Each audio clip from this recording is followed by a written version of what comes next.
आजच्या ह्या व्हिडिओमध्ये आपण विंडोज 11 मधील एका अपडेट विषयी एक छान असं अपडेट आलेलं आहे. त्या अपडेट विषयी आपण आज बघणार आहे. नवीन व्हर्जन आलेलं आहे 25H2. त्यामध्ये एक बेस्ट असं अपडेट आलेलं आहे, ते आपण काही सेकंदामध्ये बघू. स्टार्टिंगला आपण दिस पीसी आपला ओपन करू. दिस पीसी ओपन झाल्यानंतर आपण ज्यावेळेस आपला फोटो किंवा इमेज ओपन करतो, इमेज वरती आपण गेलो, त्यानंतर आपण या ठिकाणून एक आपल्याला नवीन ऑप्शन मिळते एआय ऍक्शन्स. त्या ऍक्शन्स वरती आपण क्लिक केलं.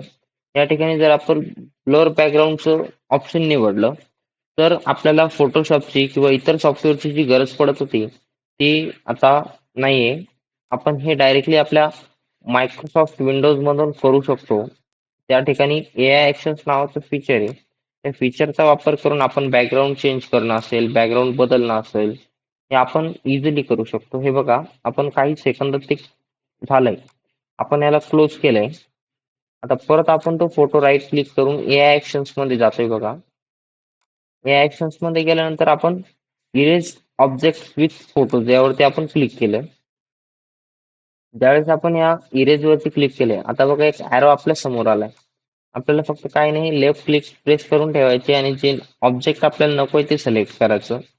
काही सेकंदामध्ये तुमच्या नेटच्या स्पीडवरती काही सेकंदामध्ये ते रिमूव्ह होऊन जाईल. जे ऑब्जेक्ट आपल्याला नकोय ते रिमूव्ह होऊन जाईल. आता आपलं नेट थोडं स्लो आहे, त्यामुळे थोडं वेळ घेते. जर तुमचं प्रॉपर नेट असेल तर ते फास्ट वर्क करेल आणि फास्ट एकदम स्मूथली तुमचं ऑब्जेक्ट रिमूव्ह होऊन जाईल तुमच्या इमेज मधून. हे असे भन्नाट फीचर आजच्या या व्हिडिओमध्ये आपण दोन बघितले फीचर. फीचर्स म्हणजे फीचर्स एआय ऍक्शन्स फीचर एकच बघितलंय आपण, पण त्यामध्ये वेगवेगळे ऑप्शन्स आहेत. जसं उदाहरणार्थ एआय ऍक्शन्स मध्ये आपण गेलो, व्हिज्युअल सर्च विथ बिग आहे. त्यानंतर ब्लर बॅकग्राऊंड विथ फोटोज आहे, इरेज ऑब्जेक्ट विथ फोटोज आहे.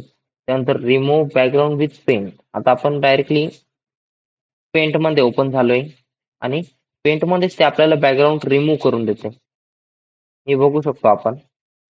एकदम सोप्या पद्धतीने आपल्याला त्यांनी बॅकग्राऊंड रिमूव्ह करून दिलंय. त्यानंतर बघा, आपण काय केलंय, फक्त या ठिकाणी आपली पेंटची बकेट उचलली आहे. आपण एखादा कलर घेतोय आणि फिल करतोय, तर तो कलर आपल्या बॅकग्राऊंडला अप्लाय होतोय. बघू शकता. काही सेकंदात हे काम आपण करू शकतो विदाऊट फोटोशॉप, विदाऊट सॉफ्टवेअर. या नवीन व्हर्जन मध्ये आपण हे छान असं फीचर वापरू शकतो. त्यासाठी आपल्याला लॅपटॉप आपल्या 25H2 व्हर्जन मध्ये अपडेट करून घ्यायचं. धन्यवाद.